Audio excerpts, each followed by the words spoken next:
UK.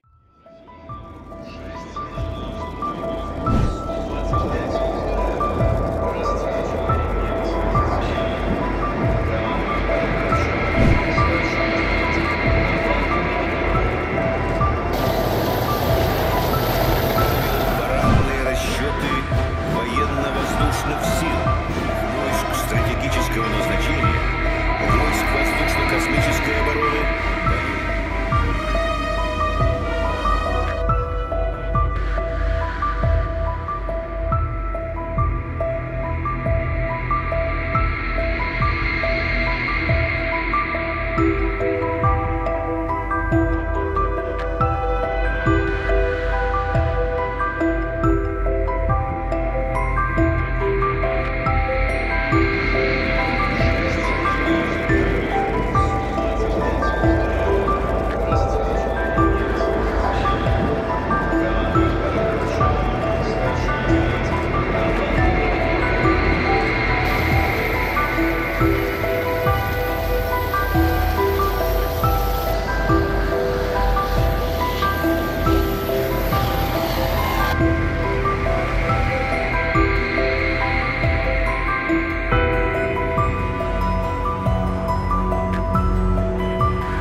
With no end in sight to Russia's indiscriminate bombardment, Ukraine is upping the pressure on NATO to let it turn the tables. Putin and his accomplices must feel all the problems that war brings, said President Volodymyr Zelensky.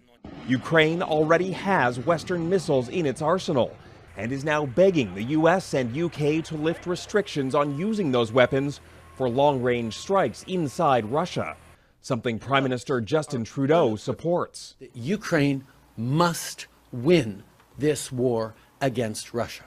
This week, on a visit to Kyiv, U.S. Secretary of State Antony Blinken hinted a change in U.S. policy is possible.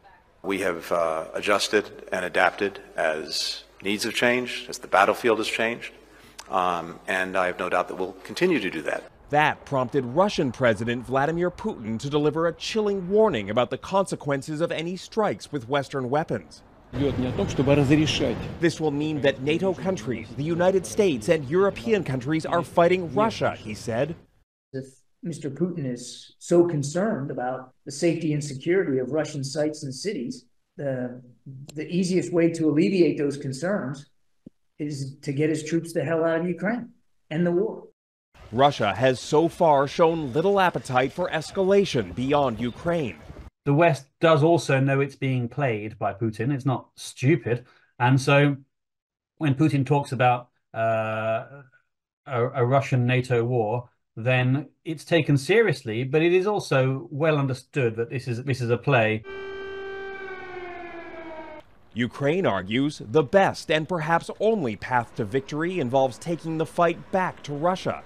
Now the West must decide whether it's worth calling the bluff of a nuclear-armed Vladimir Putin. Jackson Prosco, Global News, Washington.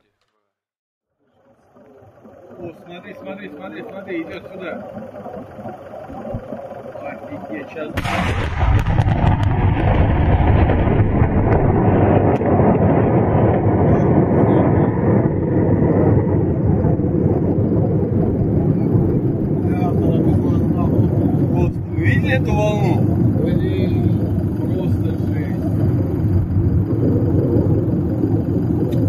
А как светло было, вообще как-то.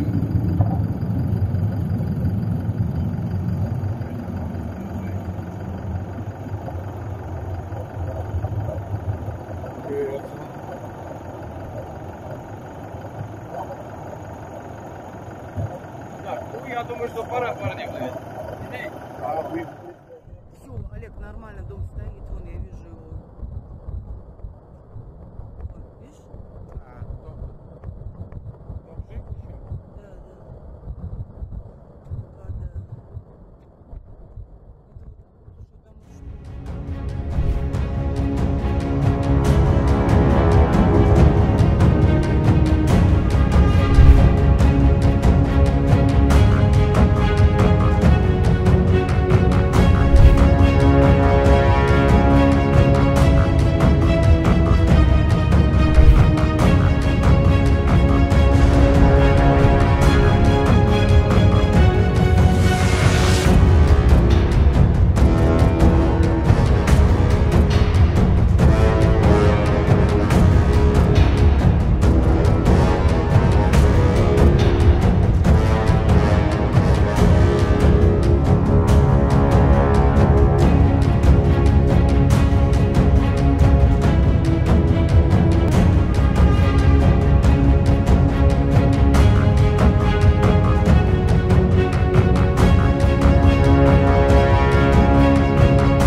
been many more incursions than over past years. And to say, again, over the years, you see those numbers fluctuate. During a Pentagon news conference Tuesday, Air Force Major General Pat Ryder downplayed concerns about increased Russian and Chinese military activity near Alaska. Particular case, it did not pose a threat to U.S. national security, and I'd refer you to the Russians in terms of why they feel compelled to want to look at the United States a little bit closer.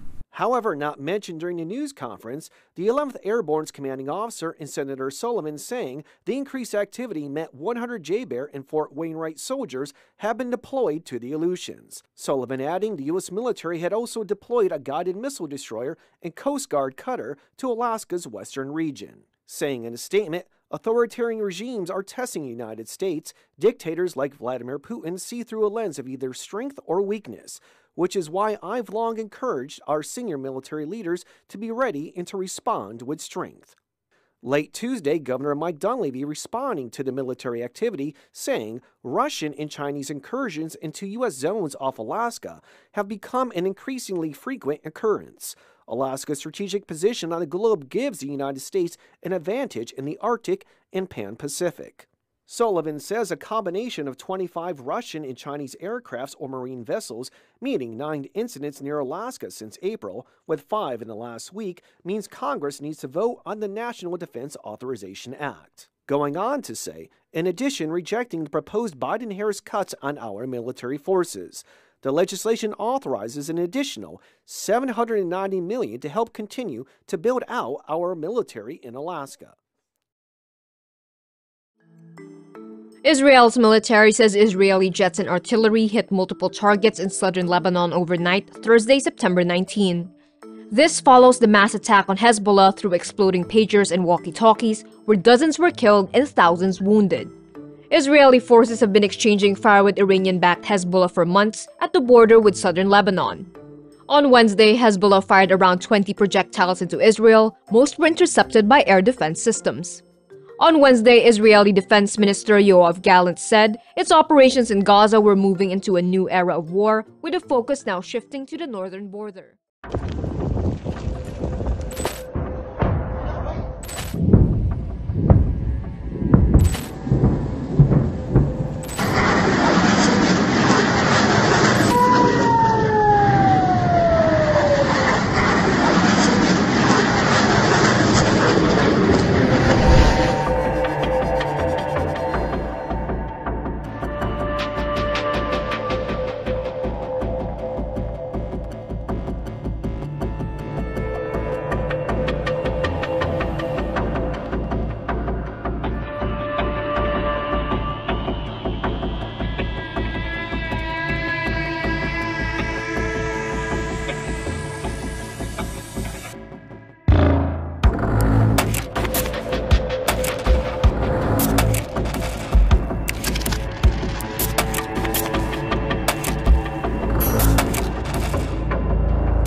נפילות, ממש לידינו.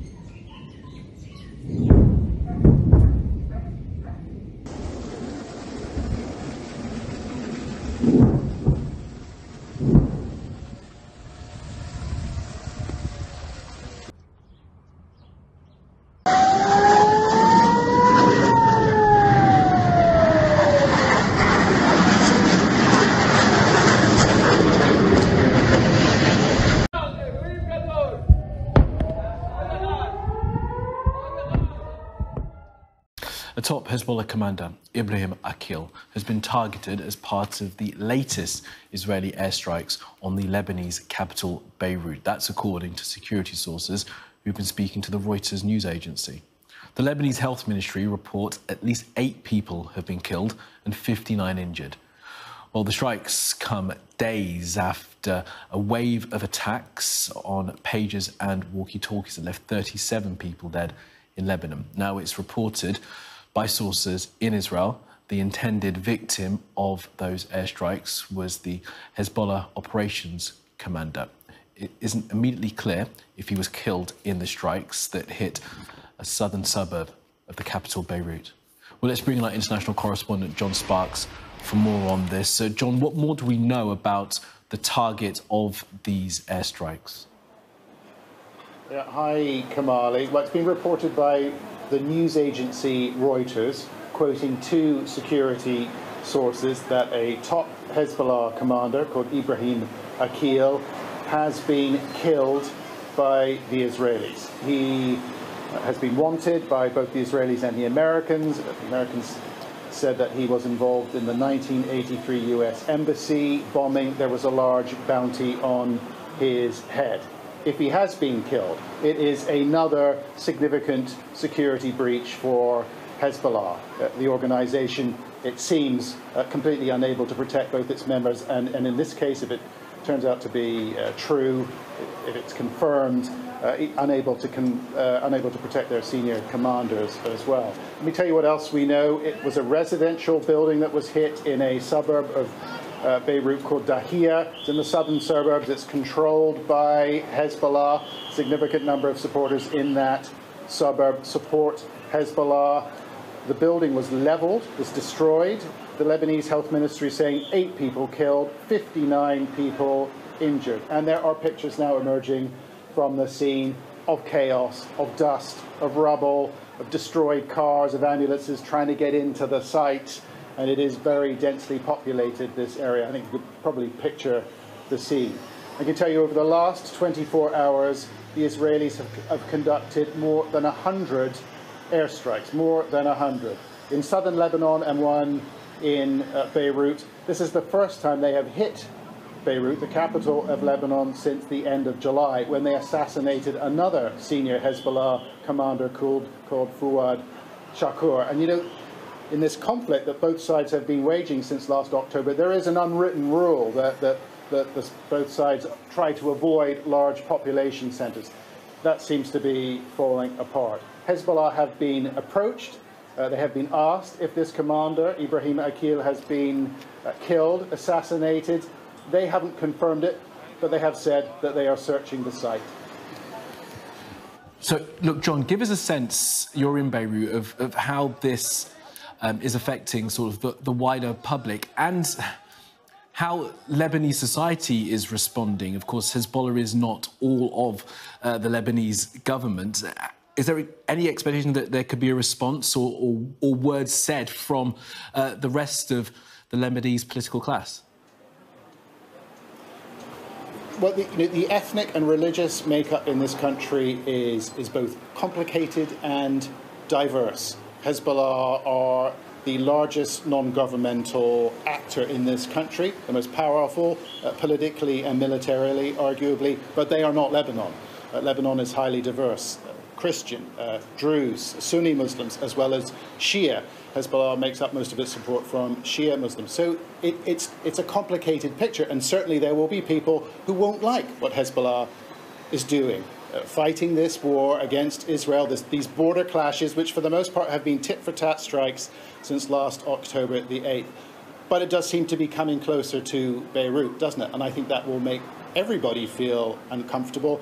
This is a country that has massive economic, massive political problems as well. It doesn't actually have a government. It has a caretaker government. It's very hard to run at the moment. This isn't what most people want. They don't want airstrikes from Israel. They don't want a major conflict either with Israel when people are just trying to put food on the table. So no, I don't think it's going to be welcomed by most people in Lebanon.